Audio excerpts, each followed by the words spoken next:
Segismundo. ¿Qué es la vida? ¿Un frenesí? ¿Qué es la vida? ¿Una ilusión? ¿Una sombra? ¿Una ficción? Y el mayor bien es pequeño, que toda la vida es sueño. ¿Y los sueños? Sueños son. Toda la vida es sueño. Anthropos anthroskos. Izumo Okuni se llamaba lo que se conoce como Bakashu Kabuki. 皆さんこんにちはよろしくお願いします അമ്പാടി ഗുണം വർണ്ണിപ്പാൻ വമ്പനല്ല അണിരാജന്. Creeps in this petty pace from day to day to the last syllable of recorded time. ¿Y los sueños? Sueños son.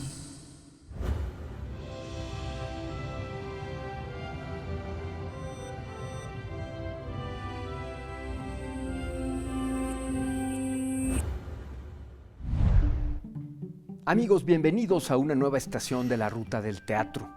En esta ocasión nos acompaña Ignacio García, español de nacimiento, hombre de teatro del mundo, y vamos a conversar con él sobre ese fascinante poema, esa extraordinaria obra teatral que se llama La vida es sueño. Ignacio, La vida es sueño. ¿Cuántos y los años? Sueños, sueños son. Y los sueños, sueños. Exacto. ¿Cuántos años has dedicado a esta obra fascinante?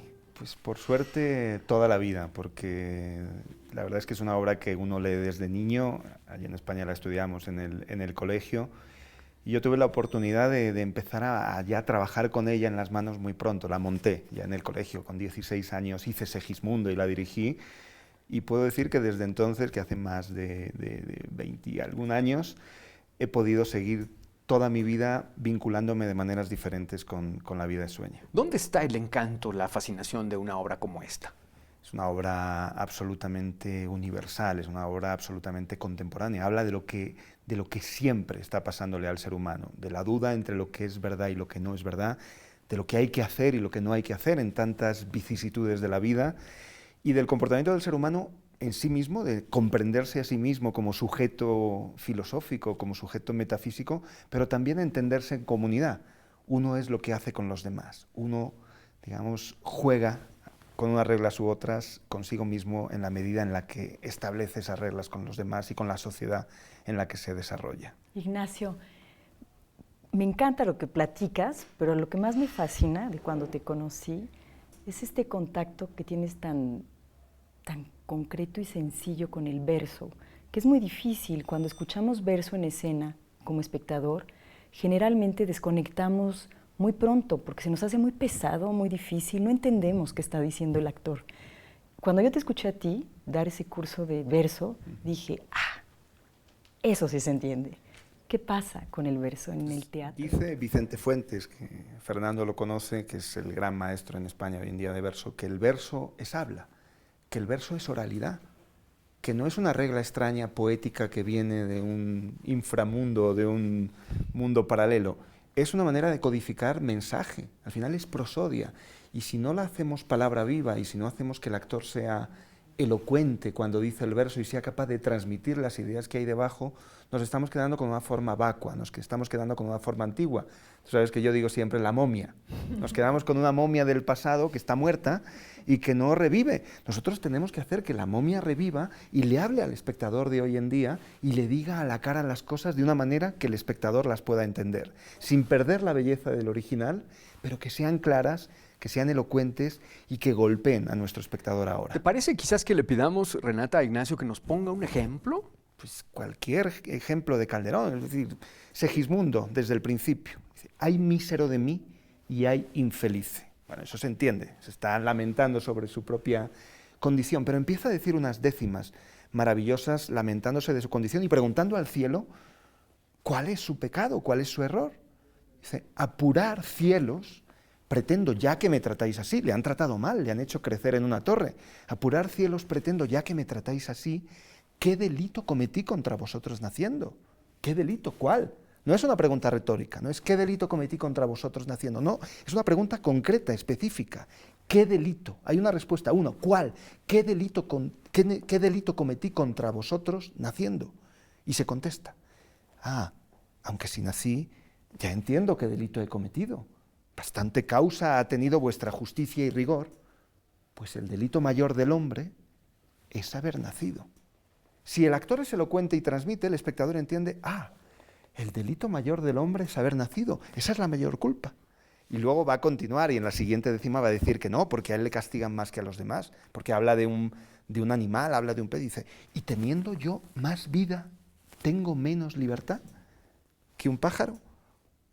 ¿O teniendo yo más alma, tengo menos libertad que un pez? Y claro, eso siempre el espectador alguna vez se ha preguntado, ¿y yo, que pienso que soy un ser elevado y un ser profundo y que tengo más riqueza espiritual que un animal, por qué sufro más que el animal? Hace preguntas que nos golpearon entonces, nos golpean ahora y nos seguirán golpeando siempre, pero hay que hacer que el actor diga el verso como oralidad, como lenguaje, como mensaje claro.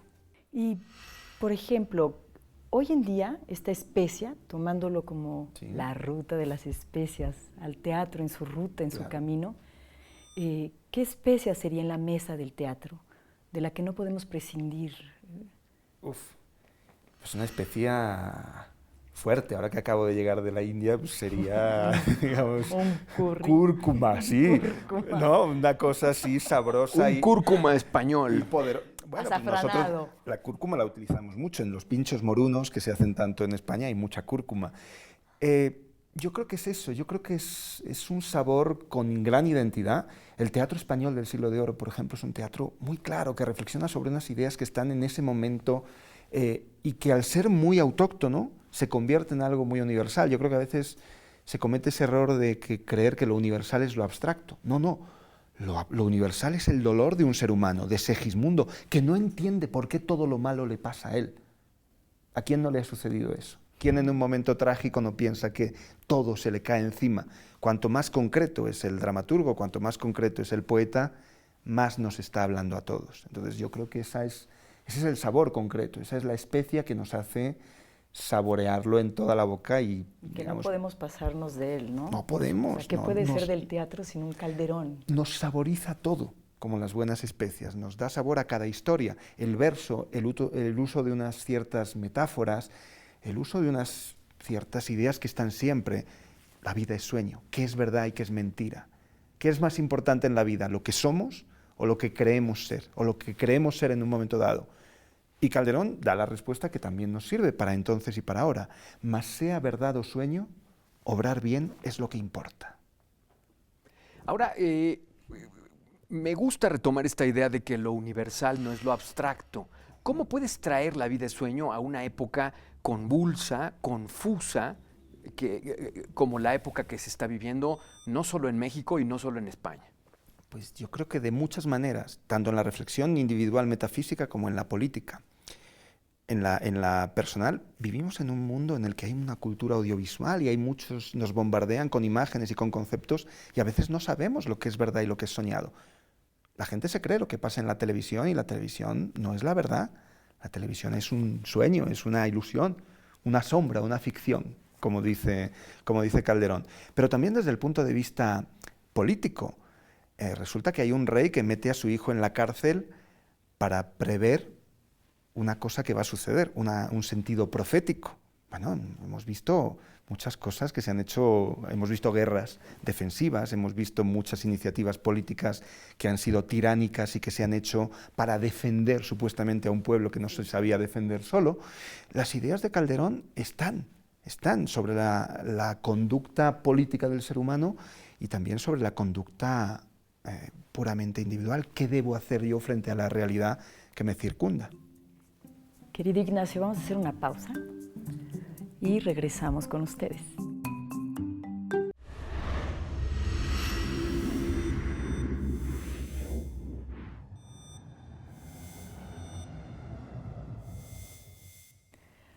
A ver, Ignacio, cuéntanos, si hoy montaras La vida es sueño, ¿qué visión, qué dirección le darías a tu montaje?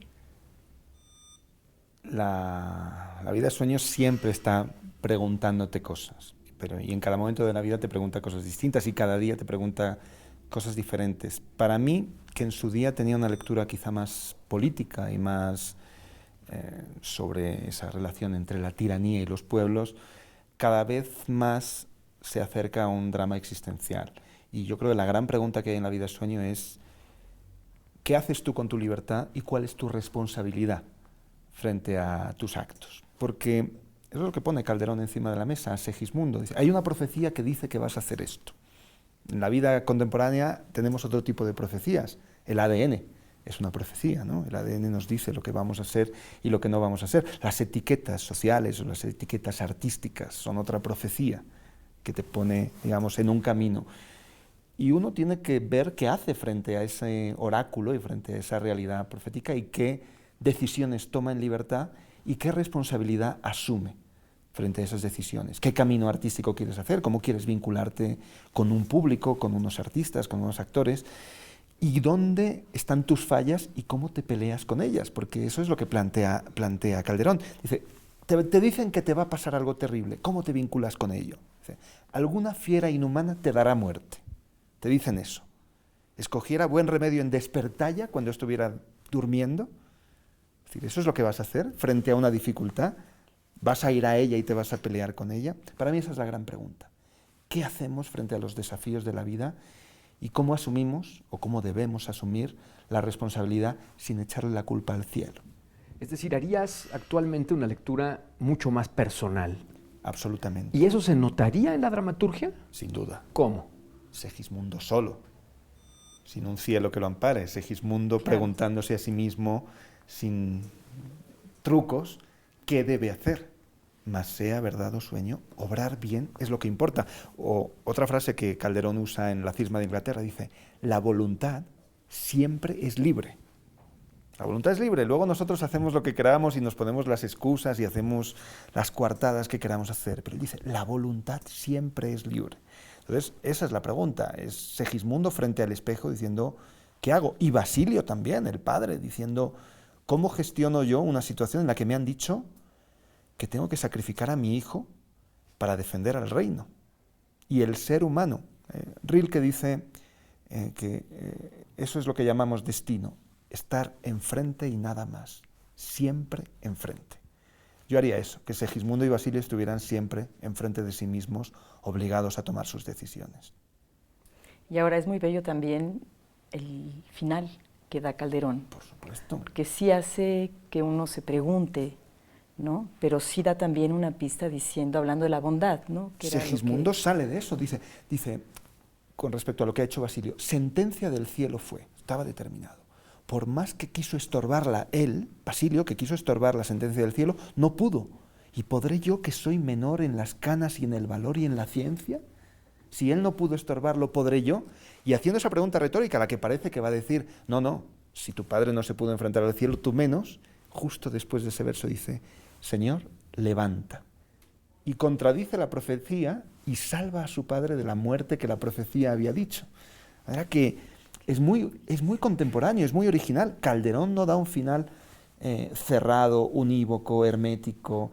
No es un propagandista, como algunos dicen. Es un humanista que reflexiona siempre sobre la condición del hombre y sobre cómo el ser humano gestiona su propio comportamiento.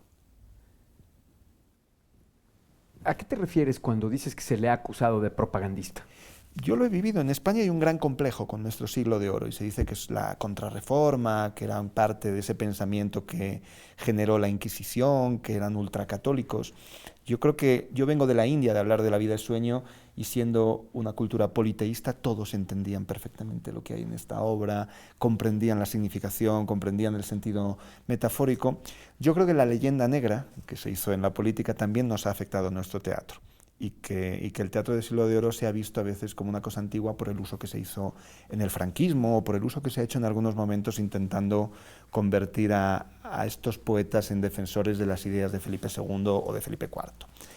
Yo creo que van mucho más allá todos ellos. Lope es un gran liberal, Calderón es un hombre de fe, pero es un hombre con un pensamiento humanista que después se estudió en Alemania y en Polonia como filósofo en todo el siglo XVIII y en todo el siglo XIX.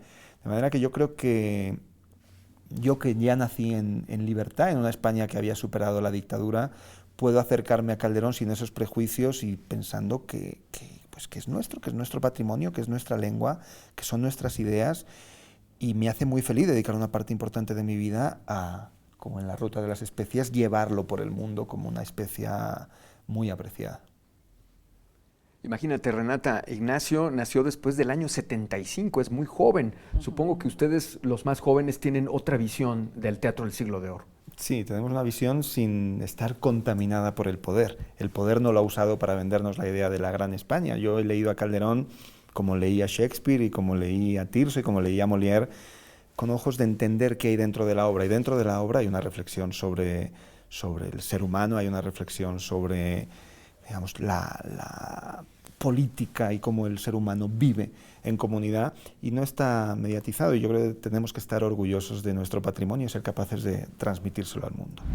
Rosaura, el personaje de Rosaura, realmente me da sabor ahora, este tiempo, y bueno, X tiempo atrás para acá. Cuando yo me encontré con ella,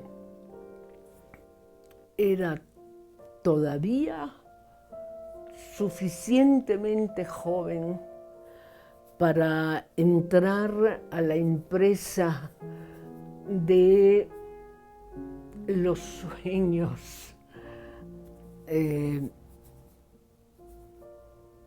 calderonianos.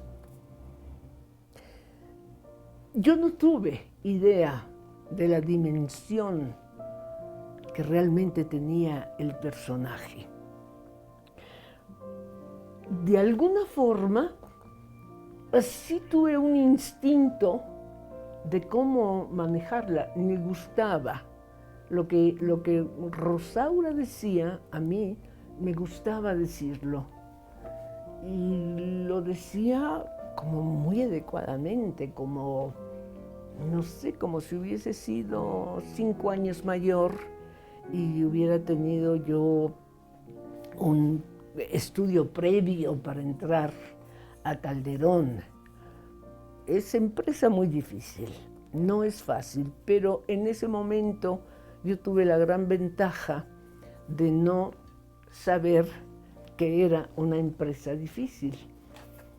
Yo lo tomé con un gran entusiasmo, como solía y suelo tomar todos mis trabajos.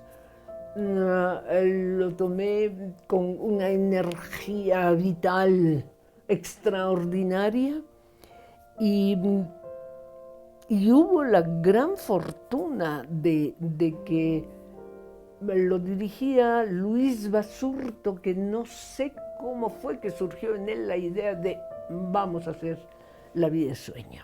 El verso, el otro atractivo de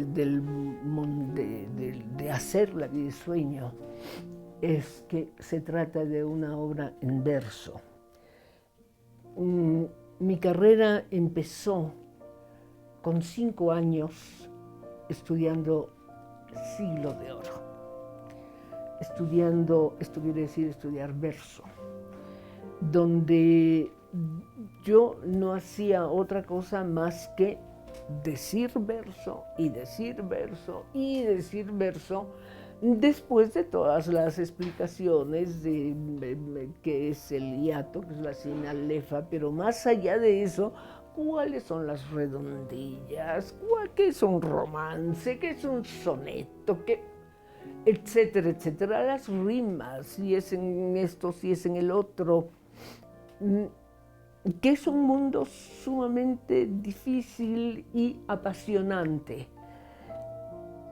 Si uno ha estudiado este verso de tal manera como yo, entre otros, estudiamos, mi gran maestro fue Álvaro Custodio, realmente está listo para decir, no importa cuál texto, no importa de qué se trate. Siempre he pensado que estudiar verso es como estudiar la barra clásica para el bailarín. Después de esa barra puede hacer puntas, talones, bailar de cabeza, lo que quiera. Está preparado para todo. A ver, querido Ignacio, antes de que se nos vaya el tiempo, danos un poco de esta especia maravillosa que es la de Calderón de la Barca. Pues al final del segundo acto dice el mensaje claro de la obra, porque Clotaldo le dice a Segismundo, aun en sueños no se pierde el hacer bien.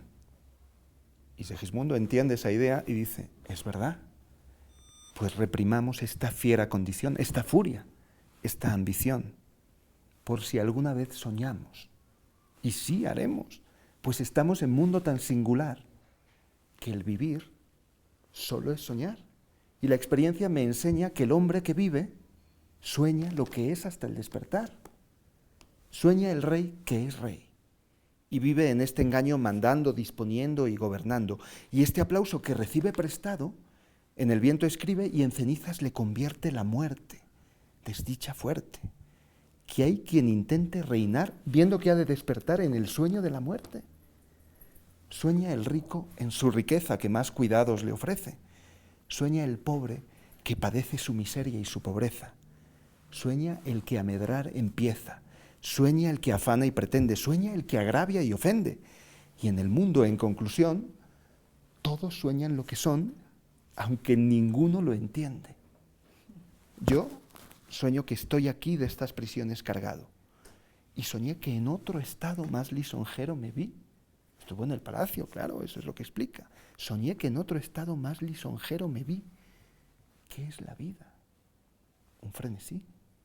¿Qué es la vida? Una ilusión, una sombra, una ficción. Y el mayor bien es pequeño. Que toda la vida es sueño. Y los sueños, sueños son.